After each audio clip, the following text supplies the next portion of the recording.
Good evening. This is CU at USC. I'm your host, Paige Batcher, and tonight my guest, you'll likely recognize him as Dr. Cox on the long-running TV series Scrubs, but he has a number of amazing titles in his career, including Platoon, Any Given Sunday. He's got an arc on Burn Notice. He's been in Identity, Office Space. I could go on, and he has a recent appearance on Broadway.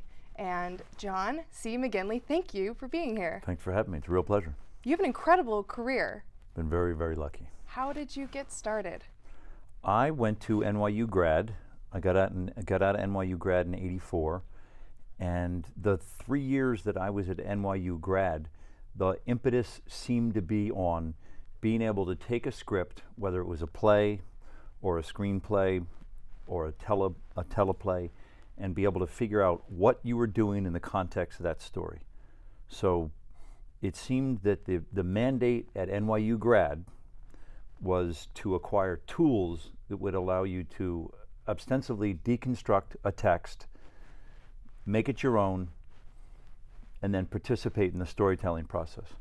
And that has yielded huge dividends over the years, in as much as almost any project you go on, a director or a producer or one of the other actors, however you were invited into the movie or the play or the film or the TV show, you were told this is going to be great, everything's going to go great. Mm-hmm.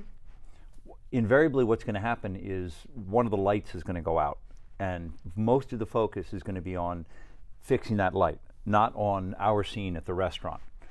And so equipped with some of the tools that we honed at NYU, you can go on that set where the focus is on that 10K and still be appropriately armed with a set of tools that can allow you to deconstruct that play and know where you fit in. And I use it over and over and over. Well, you have some amazingly wide-ranging characters, the dramatic, the almost borderline insane, then you have, characters where you really have to adapt to where their heritage came from. And can you talk about what it's like of getting in the emotional mold of who those characters are? First and foremost is taking the text and finding out what you're doing in the story, how you're participating in the story. And then the rest is if the stars are right and everything's aligned, maybe there's an entry point into the other magic stuff. But the number one priority for me when I step on a stage or a set or a TV set is figuring out what we're doing. Not what we're trying to do or what we're not doing, but in fact, what are we doing? And then I can go from there. That sounds incredibly straightforward, but a lot of work. You put it feels like it's straightforward, but it's a Rubik's Cube sometimes. It's a crossword puzzle, because not every character is going from A to B in a straight line. Sometimes there's this circuitous journey, and trying to figure out where you fit in there is tricky. Well, let's take a step back for a moment. So when you graduated at NYU, was it just immediate you found yourself in the business, or were there some jobs in between and some doubtful years? I mean, what was that like? 2 weeks before I got out of school, I auditioned to understudy for John Turturro in a play by a guy named John Shanley, who would subsequently win an Academy Award for Moonstruck, the movie that Cher was in. And he had done a play called Danny in the Deep Blue Sea, and it was a two-hander. And I auditioned to cover for John, and I did. And so I had a job as an understudy, at least, but I had a job. And so for those who don't know, what does an understudy do? Understudy covers for an actor. If an actor goes down for whatever reason, then I would cover for him.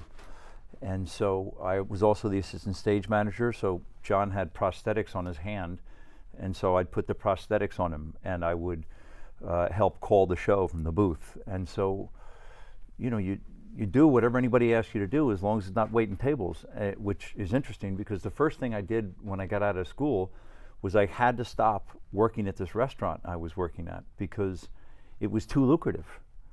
I was making $200, $250 a night, Thursday, Friday, Saturday. So all of a sudden you got $750 cash. You're not incentivized to go on that third audition today, because you don't really need to. well, you have to go on that third audition and get rejected a third time on Tuesday. But maybe not so much if you got that gig at the end of the week. And so I went in a couple weeks before school got out, and I said, I can't do this anymore. And it was a real cherry waiting gig, but that seduction had to be exercised. And that first understudy job landed you a role in Platoon, is that right? I was doing, John Turturro finally went to do Desperately Seeking Susan. He went to go for 2 weeks. This was 6 months into the run, so I wasn't on stage for 6 months. And John finally went to go do Desperately Seeking Susan, and somebody from Oliver Stone's casting company came down to see John, but they saw me, and they offered me a very tiny role in Platoon. And then as soon as I was offered that role, the film was scuttled because the financing fell out for 2 years. Wow. And so that was 84, and then 86, all of a sudden it's reconstituted, and Oliver calls up and says, do you want to play one of the leads? And so it was pretty much a dream come true. That's amazing. Well, that's something to be said for even when you feel like you're on a project, it might fall through, or I know you did a Broadway play a while ago, and it actually only went on Broadway for a few days. Yeah, it was a very traditional warm-up. Plays sometimes will start their run out of town, maybe start at Harvard and go someplace in Connecticut. We went Dallas, Fort Lauderdale, Palm Beach, a month in each town, just tuning up the play, tuning it up. And then we came to New York, and we had 2 weeks of previews, and we opened on a Thursday night. The New York Times review came out Friday, and we closed on Sunday. And it was completely devastating. Well, and that was back in the day when the New York Times was the definitive word. Now at least you can have a Twitter following of people saying, no, it's really a great play. Yeah, you're right. You're right. It was a one-voice town. The voice back then was Frank Rich at the New York Times, and he panned the play, and it was too. It seemed too capricious to me that one voice got to determine the lives of, let's say there were 15 actors in the play, and whatever the production support staff was another 20 people. And so for the 30 or so people, it seemed like one voice just in a few paragraphs could determine what you and you were doing. And I didn't like that. And so I turned down plays for almost 25 years because I thought it was too emotionally expensive. Until most recently, you did the play Glengarry Glen Ross, and it's about salesmen. It's actually been revived 3 times, the original Broadway play, and then a film, and then now the play again. So what was the difference between that experience and your first experience on Broadway, just that was very temporary? The big difference was Al Pacino. And He's the reason, a big force. Well, the reason Al Pacino's a big difference is because of Al, the run was sold out. So it made the reviewers superfluous because the seats were already paid for. How many weeks were the seats sold out? We ran for about 5 months, I guess. That's incredible. It's unheard of. And I think it was 1,200 seats in the stadium. About 1,200 seats, and it was the most profitable straight play in the history of Broadway. Straight play meaning non-musical, and so it was a wildly different experience than the last time I was there, and liberating in a lot of ways. That's amazing. You actually moved your family east when you were there during the 3 months that you were running on Broadway? They showed up the day Sandy hit Manhattan. Wow. They got there about 12 hours before Sandy did, and they stayed with me for the run of the play for about 3 or 4 months. And you have 3 children, you and your wife? I do. I have Maxie, who is going to be 16 here in a second, and I have a 5-year-old daughter, and I have a 2.5-year-old daughter. That's beautiful. It's so, actually, those are some of the things I've been curious about. The life of an actor. Not only do you're sort of contract labor, you go from job to job. There can be some scary moments in between, thinking, when is my next work? But then when you have a family, you're also moving them across the country to where the next subsidy is or where you're filming. Can you talk about that a little bit? For me, it's the ship has sailed on me wanting to be in New York by myself. I have no interest in doing any. I want to be with the kids and with Nicole, and so that was a big component in deciding whether or not to do Glengarry Glen Ross, because creatively the answer was yes. But we had to get a lot of, taking people out of school, bringing this tutor, or organizing some kind of educational fill-in component while in Manhattan, finding an apartment that's big enough so everybody's not going to be on top of each other. And it was a big deal. And my wife is a saint, and so she made the whole thing work out. Otherwise, I wouldn't do it. Do you foresee ever turning down a role because of relocation? I do it all the time. That sounded arrogant. I don't mean Well, I don't mean okay. I do it all the time. It's at this point, my family's way more important than any film or play or TV show I'm going to do, and that sounds a little goofy and all, but it's my truth. And so It actually sounds quite beautiful. well, I know, but It's okay to be in touch with your feelings. thank you. You actually are more in touch with your My- emotions than I am. You harness them in front of the big If I screen. can't organize all those moving parts into some kind of synchronicity, into going back to being a part of the story, then I can't do it, because I won't serve the story. I won't be completely present. I'll be wondering what's going on with Max, what's going on with Billy Grace, why isn't Kate blah blah, what's Nicole. So everything has to be ducks in a row. I can't juggle that many balls.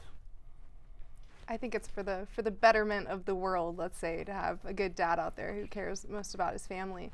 That's one of the other things. So I think one of the first things I touched on before asking about relocating family is, what is it like in between projects? I'm the daddy bear. I'm the guy who eats the cheeks and he eats the thigh, and I eat my kids.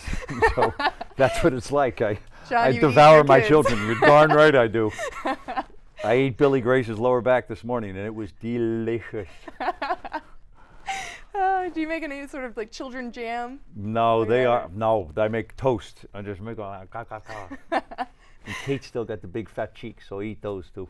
Oh, that's really exceptional. So, not to derail us a little bit, but to talk about your film on 42. So that's still in theaters. It's the story of Jackie Robinson's life.